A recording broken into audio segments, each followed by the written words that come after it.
So next one is about uh, for those people that are not exactly ready to move away from home yet. What are we going to say to them?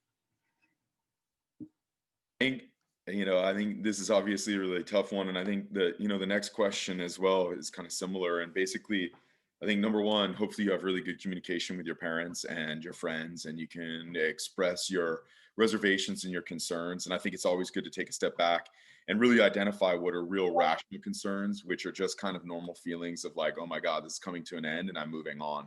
So I think if you can identify what your specific fears are, because it's totally normal if you're generally worried about moving out and up. A lot of us, have a really good life in Los Gatos in our homes, and like it's different. So those of you that are feeling that way, it's totally normal. Share it with your parents, share it with your peers, share it with your teachers, and then really try to hone in on what makes you most nervous and see if there's anything there beyond just kind of that feeling.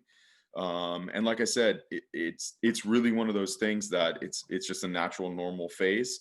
All of us go through it. Hopefully everybody on this call wants to move out at some point. And I think obviously if you get a chance to go visit your friends that are away at schools or that are maybe more independent than you are, like you'll see, like, I mean, they're doing it, you'll be totally fine. So perspective take, figure out what's really upsetting you, because you got to do it. You got to figure out how to manage your laundry and all that stuff that mom's been and dad has been doing for you. It's really like, obviously everybody on the screen is spoken to this, but it's probably one of the most, important things is that independence that you gain from going off on your own. So, and you'll be fine.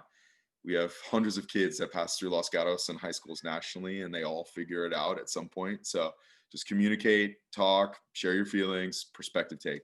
And I'll add really, really briefly that moving into like a dorm, for example, might be different than moving into an apartment. And it really just depends. For me personally, I moved into a dorm, lived there for, I was going to say 2 years, but I guess a year and a half. I love COVID. And then now I'm living in an apartment, which has also been a brand new transition. So it's just kind of, it's always evolving and it's kind of never going to be like, okay, I moved out the end. That's it. And obviously life kind of throws things at you, but just remember that like I mean, for me, what was exciting was, like, even though I was kinda stressed going into it and, like, for me personally, like, a thing I was thinking about was I am an only child and, like, I moved into a triple dorm, living with 2 other people, and I was like, "What am I gonna do?"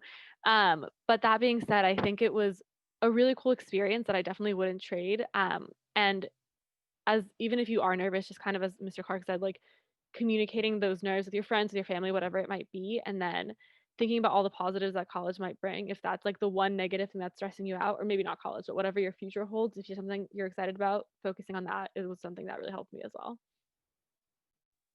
Yeah, just quickly too, like if you go away wherever that is, you can always come back. It's not a one-way street. So, I think we had maybe a record number of students this last year end up coming back, or maybe their plans change because of COVID. It flows, it's flexible. Don't feel like you have to be locked into any, one thing that you've decided on.